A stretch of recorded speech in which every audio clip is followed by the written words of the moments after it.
Assalamualaikum warahmatullahi wabarakatuh.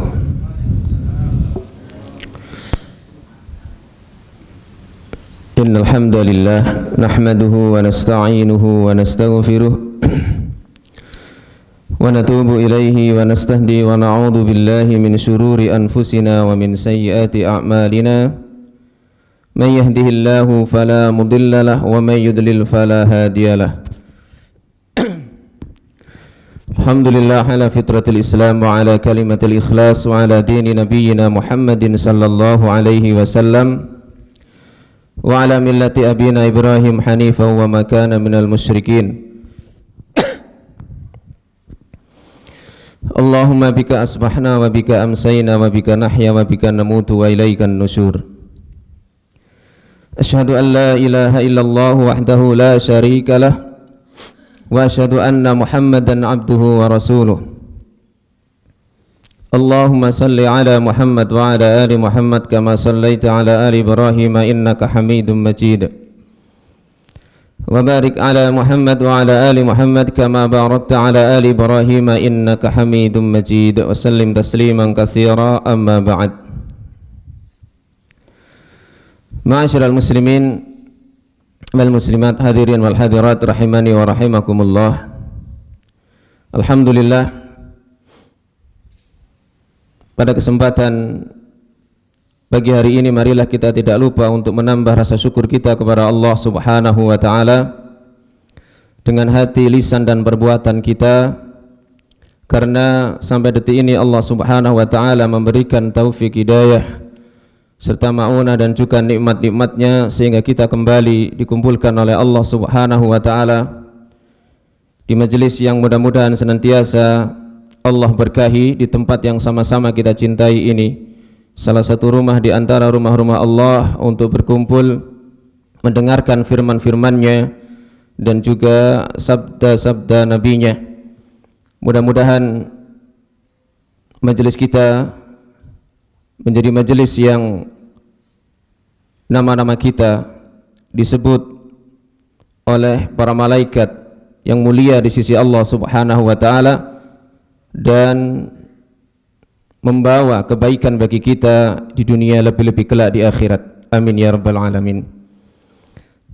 Mengawali puasa kita di hari yang ketiga di bulan Ramadan ini, setelah kita dengan pertolongan Allah bisa melaksanakan salat subuh, maka kita gunakan kesempatan kita untuk talabul ilmi bersama-sama, kita menambah pemahaman kita dalam agama.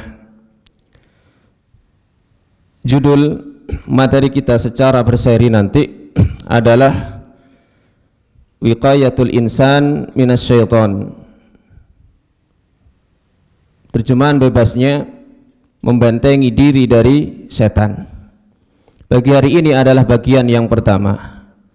Judul ini saya ambilkan dari sub pembahasan risalah atau buku yang berjudul Adawatus Syaitan lil Insan kama ja'at fil Quran, yaitu judul kitab atau risalah Adawatus Syaitan lil Insan kama ja'at fil Quran, yang ditulis oleh Dr. Abdul Aziz bin Salih Al-Ubaid, di mana beliau secara umum di dalam buku itu menggambarkan dan menjelaskan tentang bagaimana permusuhan syaitan kepada manusia yang diawali dengan Adam alaihissalam sampai nanti pada hari kiamat. Sebelum kita membahas materi tentang wiqayatul insan minasyaiton, membentengi diri dari syaitan, yang ini termasuk sub pembahasan terakhir, maka kami akan bacakan satu bab di awal-awal pembahasan beliau, yaitu pembahasan yang keempat di pertemuan kita kali ini, tentang bidayatu adawati syaitan lil insan wa nihayatuha, yaitu permulaan permusuhan syaitan terhadap manusia dan akhir permusuhannya. Kapan dimulai setan itu memusuhi manusia dan kapan berakhirnya? Muallif kemudian membahas yang pertama tentang bidayatul adawah, tentang permulaan permusuhan setan terhadap manusia. Bada'at adawatu syaitan lil insani fil mala'il a'la. Permulaan permusuhan setan terhadap manusia itu dimulai ketika mereka bersama-sama berada di surga.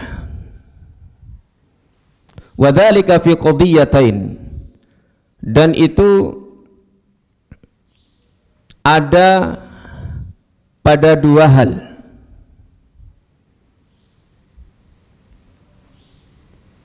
Pemicu ketika setan itu memusuhi manusia itu dua hal. Ihdahuma, yang pertama, imtina'us syaitan 'anis sujudi li Adam hasadan ala takrimillahi iyyahu, yaitu enggannya setan dari sujud.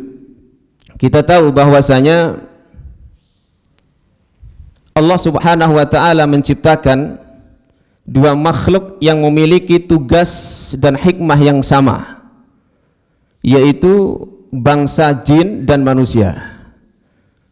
Wa ma khalaqtul jinna wal insa illa liya'budun, dan tidaklah aku ciptakan jin dan manusia kecuali agar mereka menghambakan diri mereka kepadaku, kecuali agar mereka mentauhidkan aku.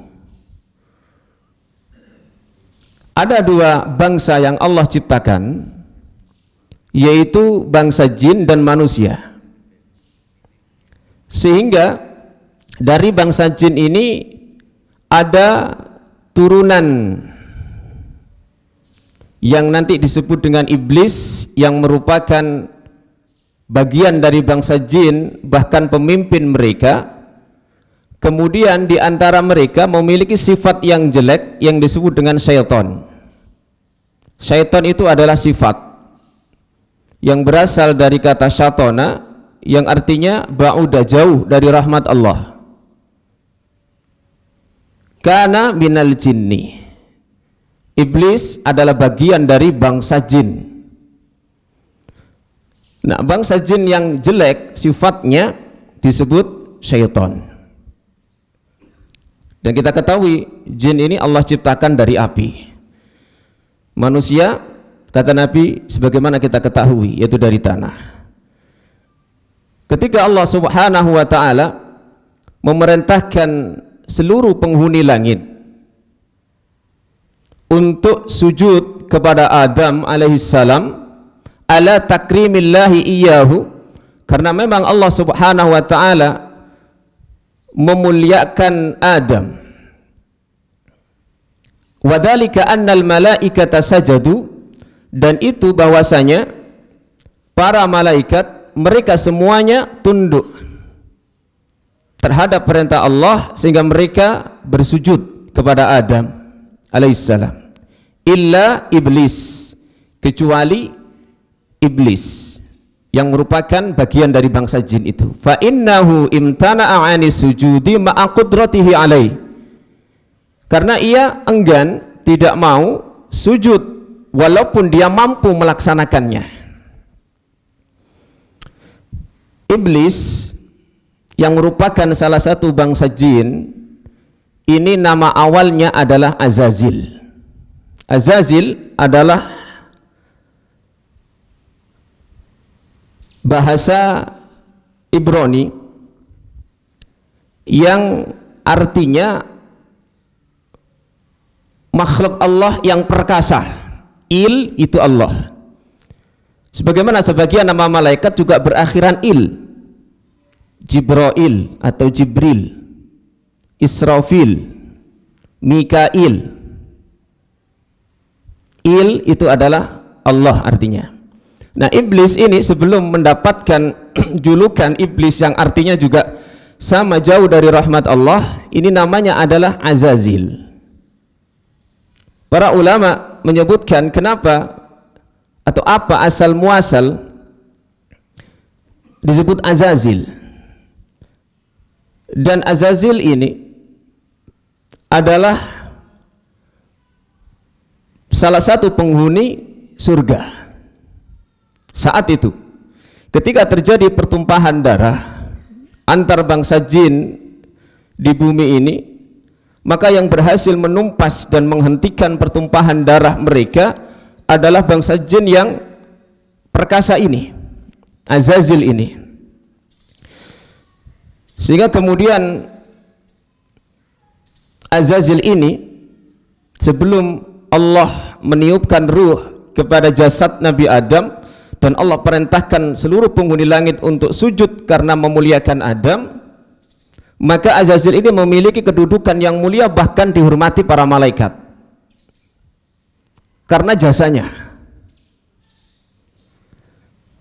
Namun ketika Allah Subhanahu wa ta'ala meniupkan ruh kepada jasad Nabi Adam dan Allah kemudian memerintahkan kepada mereka untuk bersujud dalam rangka memuliakan Nabi Adam dan juga dalam rangka untuk melaksanakan perintah Allah, maka para malaikat pun mereka bersujud semua kecuali Azazil.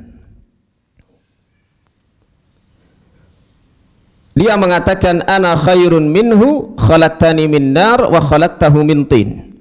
Di antara alibi, di antara alasan kenapa sampai Azazil ini enggan, tidak mau bersujud kepada Adam alaihissalam, dia melihat status materi penciptaan dia. Aku lebih baik darinya ya Rabb. Khalaqtani min tin, buktinya apa? Saya berbeda diciptakan dengan Adam materinya.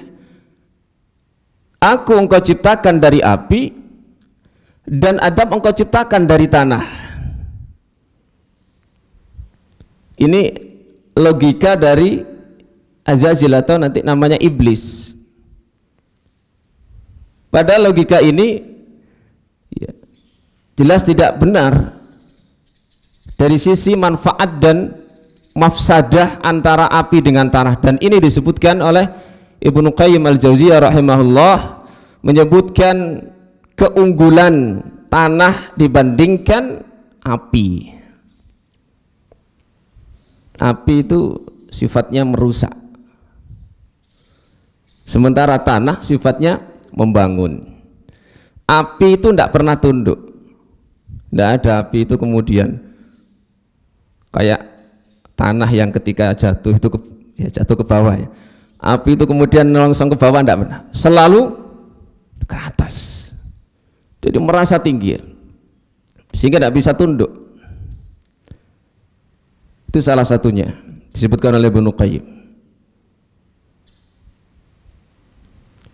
Maka kemudian fakanal jaza min jinsil amal, maka balasan itu sesuai dengan jenis amalan. Al jaza min jinsil amal, balasan sesuai dengan jenis amalan.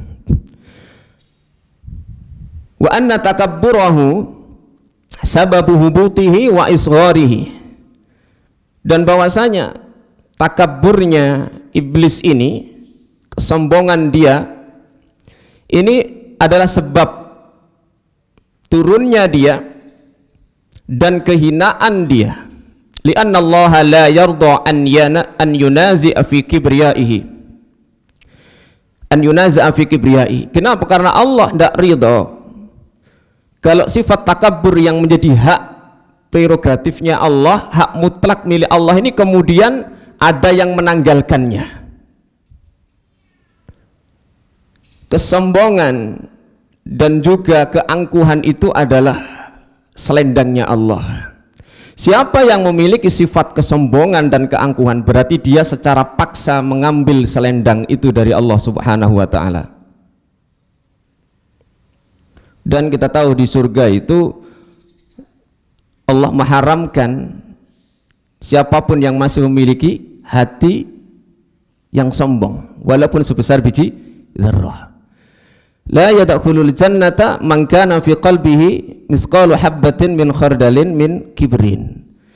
Tidak masuk surga orang yang di dalam hatinya masih memiliki kesombongan walaupun sebesar biji dzarrah. Karena tidak layak orang yang masih berpenyakit hati, secara khusus kesombongan di sini, menghuni surga.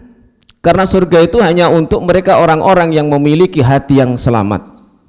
Selamat dari berbagai macam penyakit hati. Kalau mau ke surga, dibersihkan dulu. Makanya kalimat Nabi, sabda Nabi, tidak masuk surga. Dia kalau beriman bukan berarti tidak masuk surga selamanya, tetapi dia harus dibersihkan dulu hatinya, dihukum dulu, kemudian kalau sudah bersih baru layak untuk menjadi salah satu penghuni surga.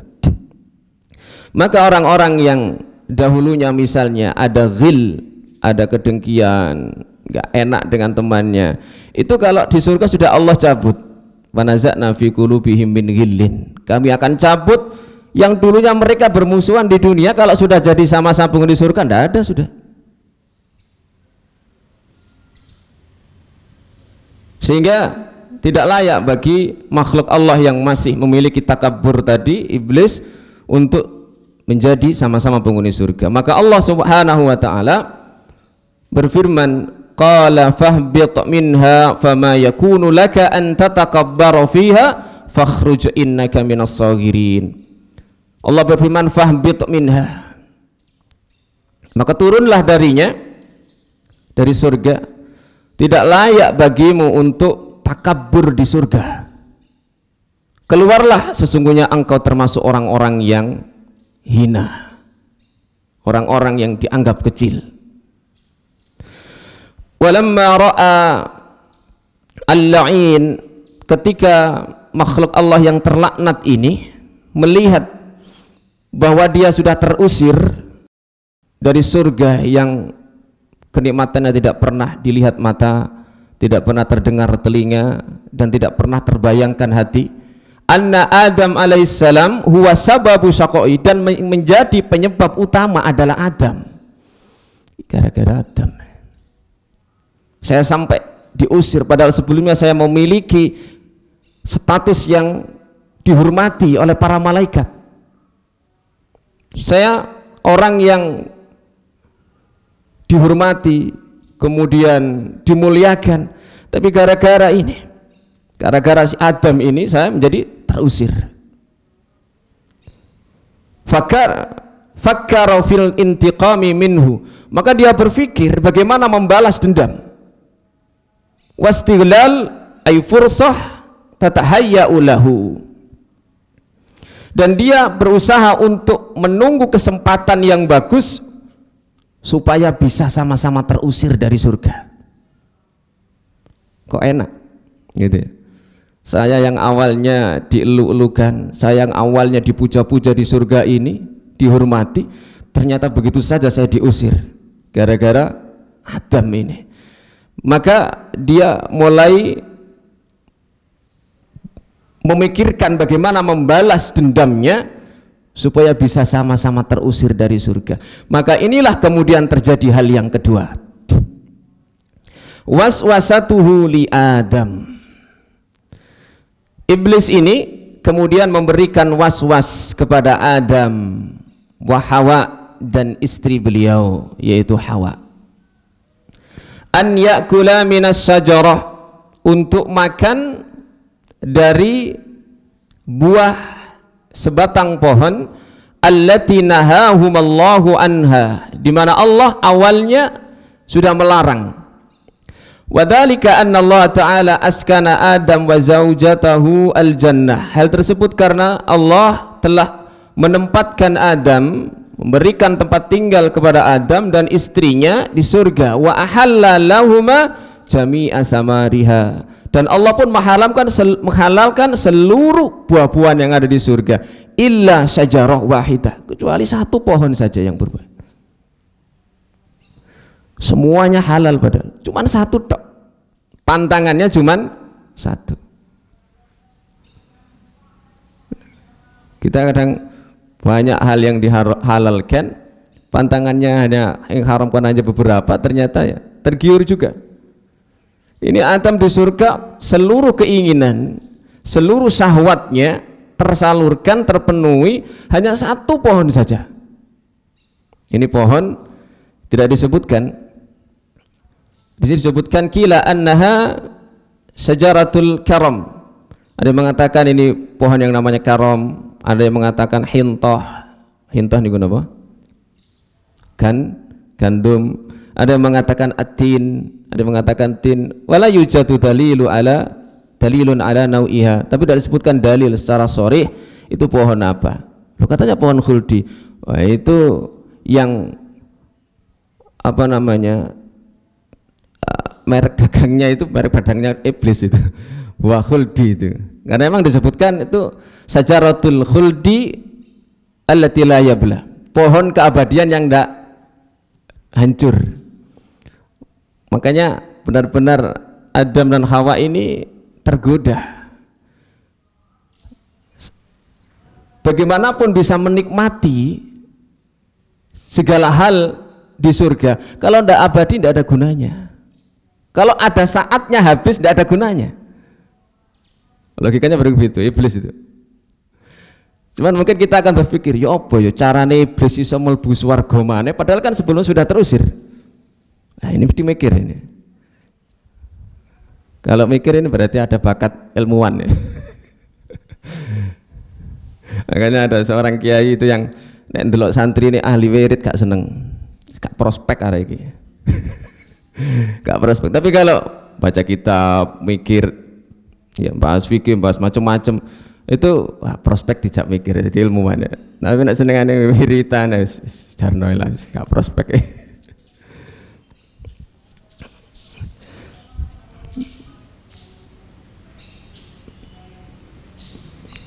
Nahahuma an qurbiha.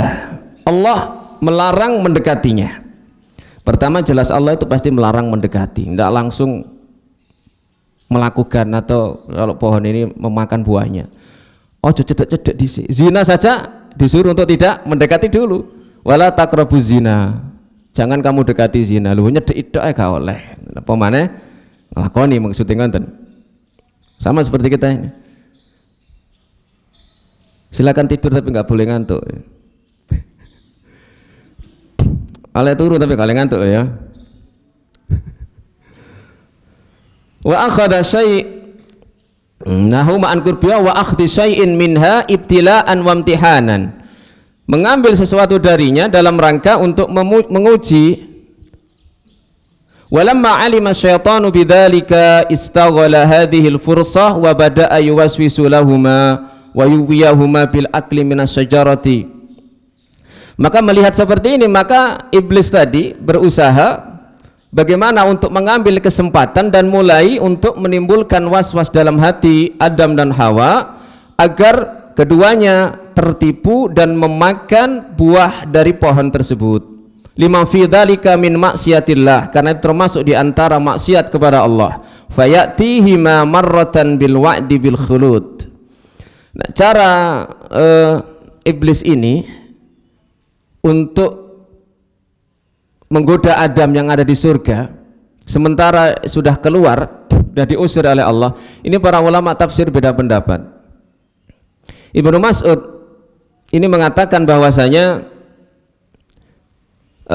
iblis ini menggoda Adam dengan memberikan bujukan-bujukan ini bil musyafahah, secara lisan, dengar suara saja, sehingga Adam ini mendengar suara, dan itu nanti kita baca diabadikan oleh Allah Subhanahu wa Ta'ala dalam Al-Quran. Nah, pendapat yang kedua, ini iblis ini Allah beri memang bisa berjalan di jalan darah manusia, jadi yajri majrad dam, sehingga kemudian bisa mempengaruhi Adam dan Hawa lewat was-was yang dihembuskan di dalam hatinya, hati keduanya. Yang ketiga, ini cerita yang masyhur dan ini dinukil oleh Al-Imam Al-Qurtubi dalam tafsir beliau ya, bahwa iblis ini sebenarnya di awal sudah ingin menumpang penduduk surga yang sering berada di tempatnya Adam. Seluruh hewan ini ditawari, aku tak nurut ya, tak mlebu awakmu, kira-kira cek iso ketemu karo Adam. Tidak ada yang mau kecuali ular. Ular yang kata Imam Qurtubi itu kakinya 4, dan ular ini Allah ciptakan dalam bentuk yang terbaik, indah. Dan ini mau ular ini, sehingga kemudian iblis masuk ke jasadnya ular ini sehingga bisa berada di surga dan keluar lewat perutnya.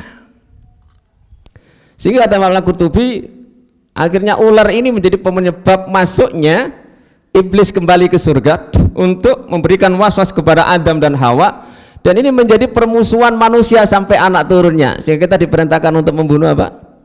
Ular. Dan Allah laknat ular ini sehingga tidak punya kaki lagi.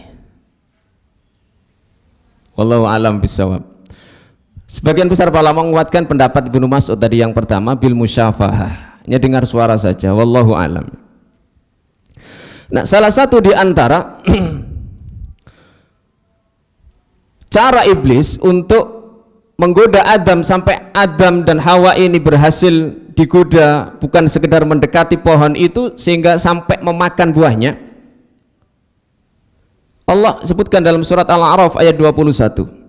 Qala ma nahakuma rabbukuma an hadhihi syajarah illa an takuna malakaini aw takuna minal khalidin. Iblis mengatakan, Adam, Hawa, apa sih yang menyebabkan Allah itu melarang kalian berdua untuk mendekati pohon dan memakan buahnya? Karena Allah tidak ingin illa antakuna malakaini, supaya kalian berdua tidak jadi malaikat, au takuna minal khalidin, atau kalian berdua akan kekal di surga. Akhirnya apa? Adam ini orang yang orang yang blokosuto, orang yang lugu, orang yang lugu sudah. Sampai kemudian waqasamahuma, aku bersumpah.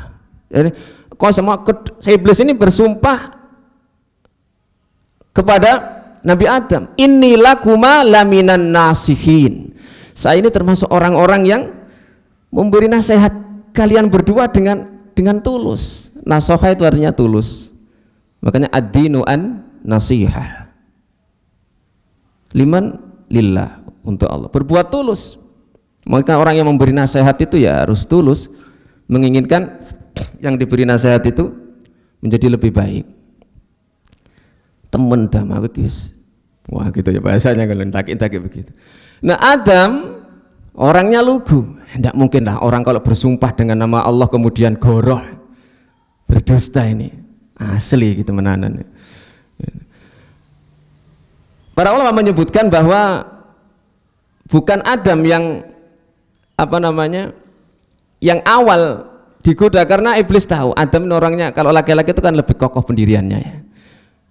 Nah, iki diparani sing enak iki bojone dhisik iki. Soalnya gampang pengaruh-pengaruhane. Gampang di jolo sutra. Ono jolo sutra. Jolo tapi sutra, gak ketok jenengan. Jolo tapi teko sutra, halus jolone. Jadi bahasa komunikasinya bagus sekali ini iblis ini. Gak kena sing lanang ya wedok, luwih gampang biasa. Kalau nanti yang perempuan kena, istrinya kena, lah itu bisa saja mempengaruhi yang laki-laki kena karo. Ternyata betul, yang pertama kali memakan itu adalah Hawa, dan tidak ada, belum ngefek sama sekali. Oh ya, lihatlah ini, saya sudah makan buahnya ya, tidak apa-apa. Iya, gak apa-apa. Akhirnya kemudian Adam ikut makan. Nah, itulah kemudian langsung bajunya tertanggalkan semuanya sehingga telanjang bulat ya. Makanya Adam itu juga ya tadi lugu, ada orang bersumpah ya, husnudzon saja. Makanya ketika Allah Subhanahu wa taala itu mengingatkan, bukankah aku telah melarangmu wahai Adam untuk mendekati pohon ini dan memakan buahnya? Salah satu alasannya, Gusti, bagaimana ya Allah, sebagaimana saya tidak percaya kepada orang yang bersumpah atas namamu. Maka nanti cara pengusirannya beda antara ketika Allah mengusir iblis dengan Allah mengusir Adam. Beda sekali perlakuannya, karena Adam sudah mengakui apa? Kesalahannya. Sehingga Allah Subhanahu wa ta'ala itu ngusir Adam, tapi dengan cara yang halus, disangoni. Fatalaqqa Adamu mir rabbihi kalimatin fataba alaihi. Kita ngusir anak kita, nyingkiri anak, tapi tak sangoni ATM iki pine sakmene ono dhuwit 50 juta ngene iki nduk ATM. Itu sebenarnya. Tak usir tapi tak sangoni ATM. Dhuwit 50 juta lah. Nggak satu saat balik mana awakmu jelas nek wis entekan. Tak sangoni mana. Jadi cara Allah mengusir, kalau iblis itu ya, diusir dan tidak akan diberi janji untuk masuk ke surga lagi. Maka permusuhannya ya sampai nanti hari kiamat. Wa idh qulna lil malaikati isjudu li adama fasajadu illa iblis aba. Fakulna ya Adamu inna hadha aduwwun laka wa li zawjika fala yukhrijannakuma minal jannati fatasqa. Tatkala kami berfirman kepada para malaikat, sujudlah kalian kepada Adam, maka mereka semua sujud illa iblis aba, kecuali iblis, dia enggan. Allah di sini menyebutkan malaikat, seolah-olah iblis ini termasuk bagian dari malaikat. Ya. Artinya malaikat secara bahasa, bukan komunitasnya malaikat yang tidak pernah membangkang daripada Allah, tidak, tetapi bagian dari penghuni langit. Fakulna ya Adamu, kami katakan wahai Adam, inna hadza aduwwul laka, sudah nampak permusuhannya, ini adalah musuhmu, wali zaujika, dan bagi istrimu, fala yukhrijannakuma, maka jangan sampai dia mengeluarkan kalian berdua dari surga sehingga engkau menjadi orang yang celaka. Innalaka la alla tajua fiha wa la ta'ra. Kalau kamu di surga ini Adam, kamu tidak akan merasa lapar di dalamnya dan juga tidak akan telanjang. Wa annaka la tadma'u fiha wa la tadha. Engkau tidak akan haus dan lelah. Ya, memang di surga tidak merasakan sifat-sifat basyariah manusia, tidak pernah. Tidur aja tidak pernah, ngantuk apalagi. Orang di surga itu tidak pernah tidur. Sebab kalau tidur nikmatnya menjadi berkurang. Nek turu ae ana berkat ya kauman. Salah itu turu. Supaya nikmatnya sempurna ya 100%, Allah menjadikan penghuni surga itu tidak tidur. Dan tidak pernah kenyang. Artinya syahwat untuk makan itu tersalurkan terus ya, tidak mengalami sifat-sifat basyariah sebagaimana di dunia. Fawaswasa ilaihi syaitanu qala ya Adam hal adulluka ala syajaratil khuldi. Nah ini penamaan khuldi itu ya, bahasa dagangnya apa ya benar? Itu ya yang memberi nama setan itu tadi, iblis tadi. Al-khuld itu artinya keabadian. Wa mulkin la yabla, kerajaan yang tidak bisa hancur. Maka kamu aku tunjukkan wahai Adam pohon keabadian yang dan juga kerajaan yang tidak hancur. Fa akala minha, lalu keduanya makan darinya, fabadat lahu sauatu, maka nampaklah ya, aurat mereka berdua, wa tafiqa yakhsifani alaihima miwarakil jannah, mereka pun bersegera untuk menutupinya dengan daunan surga. Kira-kira daun apa Pak? Cinta menutupi aurat nih, godong nopo? Ayo. Oh godong itu dipisahan loh. Gedang nopo? Bukan ulama mengatakan godongnya gedang Pak. Pohon apa? Pohon pisang. Ya, karena di surga juga ada pisang. Cuma jenengan gak oleh bayang mosok padha gedang ya apa ya, gedang jenis apa. Jadi kesamaan nama di surga dengan di dunia itu hanya kesamaan nama saja. Tapi Allah ingin menggambarkan supaya orang di dunia itu punya gambaran. Kullama ruziku minha min samaratir rizqan qalu hadzal ladzi ruziqna min qablu wa utubihi mutasyabiha. Ketika penduduk surga diberi rezeki, iki kayak buah-buahan kok donya biyen ya. Ya gitu. Begitu diincipi wah.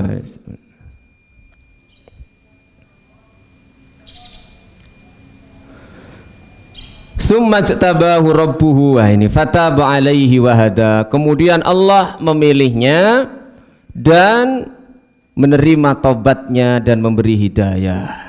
Ya, sama-sama diusir tadi saya ceritakan oleh Allah dari surga, maka bentuk pengusiran keduanya berbeda.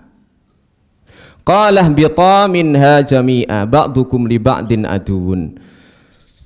Turunlah kalian berdua dari surga semuanya, sebagian kalian nanti itu akan menjadi musuh bagi sebagian yang lain. Summa bada'at al-adawah 'alal ardi wa hiya salbul bahs. Kemudian dimulailah permusuhan itu berpindah dari surga di akhirat dan berpindah ke bumi ini. Dan inilah pembahasan utamanya kata beliau. Pembahasan yang kedua terakhir, nihayatul adawah. Kapan sih berakhirnya permusuhan setan ini? Inna adawata syaitani lil insani la nihayata laha. Sesungguhnya permusuhan setan kepada manusia tidak ada akhirnya. La fid dunya wala fil akhirah. Di dunia maupun sampai nanti di akhirat. Ada cuplikannya di akhirat. Amma adawatuhu fid dunya fa'ala qismain. Adapun permusuhan di dunia itu ada dua jenis. Pertama, adawatun khassah bi kulli insan. Permusuhan yang khusus kepada setiap manusia. Fayabda'u bil insani min yaumi wiladatihi. Di mana dimulai untuk manusia itu sejak hari kelahirannya. Cower, procot niku. Sudah. Dan ini disebutkan oleh Imam Bukhari dan Imam Muslim, hadis yang dimuat oleh mereka berdua dalam sahihnya, bahwa Nabi sallallahu alaihi wasallam bersabda, "Ma min mauludin yuladu." Ayo terus nolal fitrah salah. "Ma min mauludin yuladu illa nakhasahu syaitan." Tidak ada bayi yang lahir kecuali bahasa Jawane mbok diculuk, mbok ditusuk oleh setan. Fayastahillu sarikhan, sehingga kemudian secara otomatis dia histeris, nangis. Illa sinten? Kecuali sinten? Ibnu Maryam wa ummuhu, kecuali Maryam dan Isa alaihi wassalam. Ini dari sisi bahasa sekarang teologi, dari sisi agama, akidah kita, bahwa nangisnya bayi itu adalah karena menunjukkan sudah sejak itu setan itu memusuhi. Dengan cara apa? Tadi menusuknya. Sehingga tidak ada pun bayi yang lahir kecuali nangis. Tapi kalau dari sisi medis, mungkin itu karena mengaktifkan organ-organ yang ada di dalam jantungnya, paru-paru, sehingga perlu untuk nangis itu kan apa namanya, gerak dan memfungsikan organ yang lain. Maka kalau ada anak kecil nangis, kata Ibnu Qayyim, biarkan. Kecuali nek nangis ya kayak kelaran gitu ya, aja dijarno iku berarti ana sing dirasakno. Nangis biasa biar dia mengeluarkan secara optimal pergerakan atau aktifnya organ-organ di dalamnya. Malah kalau tidak nangis itu saya dulu konon begitu Pak, dijantur sama dukun bayi itu, diceples sampai nangis. Tidak ada satupun bayi yang dilahirkan kecuali sudah dicocok ya, ditusuk oleh setan. Tsumma yastamirru ma'ahu ma damat ruhuhu fi jasadihi, kemudian terus berlanjut selagi ruh manusia itu ada di jasadnya. Lima sabata anin Nabi sallallahu alaihi wasallam annahu qala inna syaitana qala wa izzatika ya Rabb la abrahu uwi ibadaka ma damat arwahuhum fi ajsadihim. Sesungguhnya setan berkata, demi keperkasaanmu. Tetap saja setan sebenarnya nggak punya kekuasaan. Dia bersumpah dengan keperkasaan Allah dan akan senantiasa menggelincirkan para hambamu selagi ruh mereka masih ada di jasad-jasad mereka. Fa alaina akhil muslim an nasta'idza billahi minasyaitonir rajim wa an na'khudha bi kullil asbabil mukhlisah minhu. Yang kedua, tadi yang pertama adalah permusuhan khusus ya, dimulai sejak anak itu lahir, manusia itu lahir. Kemudian yang kedua adalah adawah ammah, permusuhan yang umum li ahli akhir zaman, untuk manusia akhir zaman. Wa annahu sayudilluhum jami'an, bahwasanya dia akan menyesatkan mereka semuanya, hatta la yabqa ala wajhil ardi muslim, sehingga tidak tersisa satu muslim pun di muka bumi ini. Wa yadullu lidzalika ma akhrajahu Muslim fi sahihi, dan ini ditunjukkan oleh apa yang dikeluarkan oleh Muslim dalam sahih beliau, anna nabiyya sallallahu alaihi wasallam lamma dzakara fitan akhir zaman, ketika menyebutkan fitnah akhir zaman, beliau bersabda, fayabqa syirarul khalqi, maka tersisalah makhluk Allah yang paling jelek.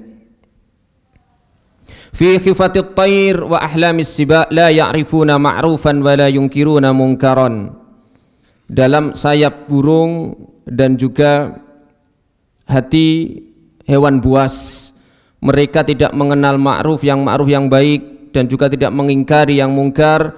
Fayatamassala lahumus syaitan, lalu kemudian setan itu, bahasa kita mendo-mendo ya, fayaqulu ala tastajibun, tidakkah kalian ingin menjawab seruanku? Fayaqul fama ta'murun, apa yang memperintahkan? Fayamuruhum bi ibadatil ausan, lalu kemudian iblis ini menyuruh mereka untuk menyembah patung-patung. Wahum fi dzalika daru rizqihim hasanu aishihim tsumma yunfakhu, padahal saat itu mereka berada dalam puncak kemewahan kehidupan mereka, dalam puncak kemakmuran mereka, sampai kemudian ditiuplah sangkakala yang pertama dengan hancurnya alam semesta ini, yaitu kiamat.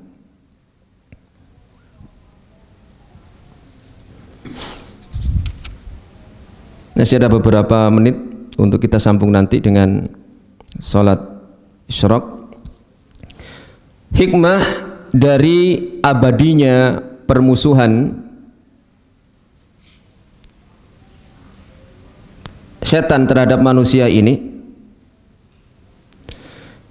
pertama lil ibtila wal imtihan, untuk menguji li jami'il umam, seluruh umat, fayatamayyazul habisu minat thayyib, sehingga nampak jelas mana yang jelek dari yang baik.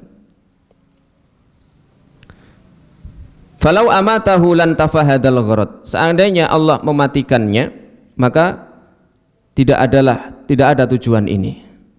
Sehingga di dalam surat Shad Allah Subhanahu wa taala ketika dimintai oleh iblis ini, qala rabbi fa'andirni ila yaumi yub'atsun, wahai Tuhanku, tangguhkanlah aku sampai hari mereka dibangkitkan. Qala fa innaka minal mundharin, ya kamu termasuk orang yang diberi tangguh, ila yaumil waqtil ma'lum, sampai waktu yang sudah ditentukan. Jadi memang iblis ini, setan ini tidak mau masuk neraka sendiri, akan menyeret sebanyak-banyaknya anak keturunan Adam. Yang kedua, liyazdada isman ala ismin, agar dosa itu bertambah dosa, fatakunu uqubatuhu asyadda, sehingga hukumannya lebih, fayastaujibul uqubah allati la tasluhu illa lahu, sehingga dia berhak mendapatkan hukuman yang memang layak untuk dia. Jadi iblis ini biar dosanya semakin bertambah sehingga kekal dan menjadi teman-teman yang dari bangsa manusia yang berhasil mereka sesatkan. Liyatawallal mujrimin, yang ketiga, jami'an, menjadi wali bagi orang-orang yang durhaka, wa yatasallatu alaihim, dan menguasai mereka. Innama sultanuhu 'alal ladzina yatawallawnahu wal ladzina hum bihi musyrikun, sesungguhnya kekuasaan setan itu hanya untuk orang-orang yang menjadikan setan itu sebagai walinya, pembelanya, dan orang-orang yang melakukan kesyirikan. Kemudian tadi itu permusuhan di dunia, permusuhan di akhirat. Fa innallaha tabaraka wa ta'ala idza fasala baina ibadihi wa qada bainahum bil haqq, ketika nanti Allah di akhirat fasola memisah di antara para hambanya dan menunaikan perhitungan amalan mereka dengan benar, maka setan akan berkata kepada para pembelanya, innallaha wa'adakum wa'dal haqqi wa wa'adtukum, sesungguhnya Allah menjanjikan kepada kalian janji yang benar dan aku menjanjikan juga sesuatu kepada kalian, fa akhlaftukum, tapi aku menyelisihi kalian. Wa ma kana liya 'alaikum min sultan, sesungguhnya aku dulu tidak punya kekuasaan atas kalian. Illa an da'autukum, hanya saja aku menyeru kepada kalian, fastajabtum li, lalu kalian mau mendaatiku, fala talumuni, maka sekarang jangan mencela aku, walumu anfusakum, celalah dirimu sendiri, ma ana bimusrikhikum wa ma antum bimusrikhiyya, sekarang aku tidak bisa menolong kalian, kalian pun tidak bisa menolongku, inni kafartu bima asyraktumuni, sekarang aku mengingkari apa yang kamu jadikan aku sebagai sekutu kalian. Sebelumnya min qabl innadz zalimina lahum adzabun alim, sesungguhnya orang-orang yang zalim mereka mendapatkan azab yang pedih. Summa yuhsyaruna ilan nari ma'aman abaduhum, kemudian mereka dikumpulkan ke dalam neraka bersama dengan penyembah-penyembah mereka. Apa yang disembah manusia di dunia nanti akan dijadikan satu di neraka.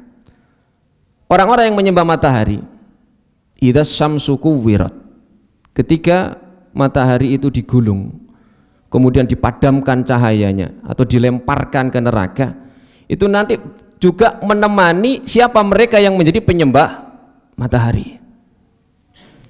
Orang yang menyembah batu akan dikumpulkan dengan batu-batu yang mereka sembah. Uhsyurul ladzina dzalamu wa azwajahum wa ma kanu ya'budun, kumpulkanlah orang-orang yang zalim dan azwaj. Azwaj ini bukan istri, orang yang semisal dengan mereka, yang sefrekuensi, yang seakidah, yang sepemahaman, yang sejalan akan dikumpulkan, wa ma kanu ya'budun, dan termasuk juga apa yang mereka sembah, kecuali para nabi atau wali Allah yang mereka tidak ridho dijadikan sesembahan. Nabi Isa tidak mungkin dikumpulkan jadi satu dengan para penyembahnya, atau para kekasih Allah yang mereka juga tidak ridho. Min dunillahi fahduhum ila siratil jahim, dari selain Allah maka giringlah mereka menuju jalan neraka.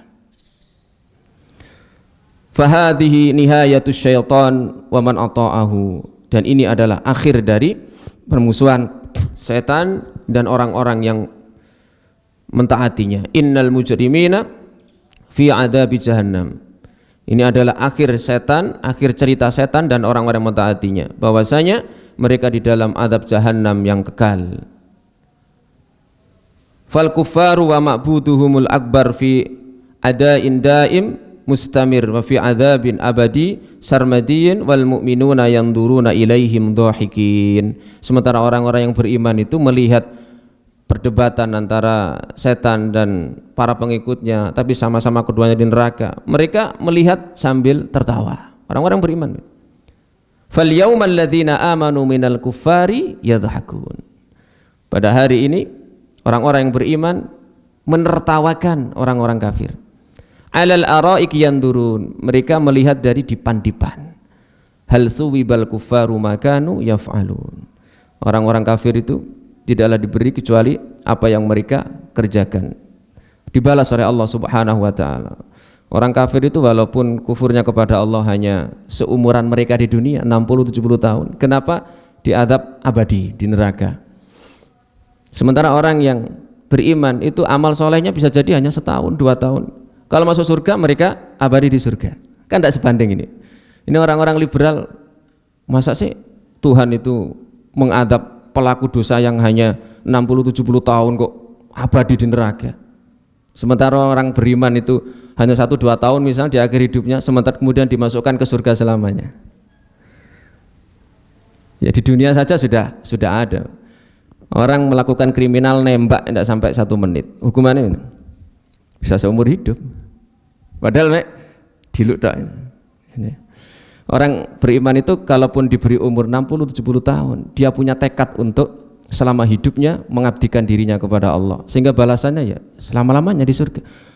Orang yang Allah tetapkan kafir sampai akhir hidupnya, diberi umur sepanjang apapun ya tetap dalam kekafirannya, maka layak untuk dimasukkan ke neraka selamanya. Waliyadzubillah.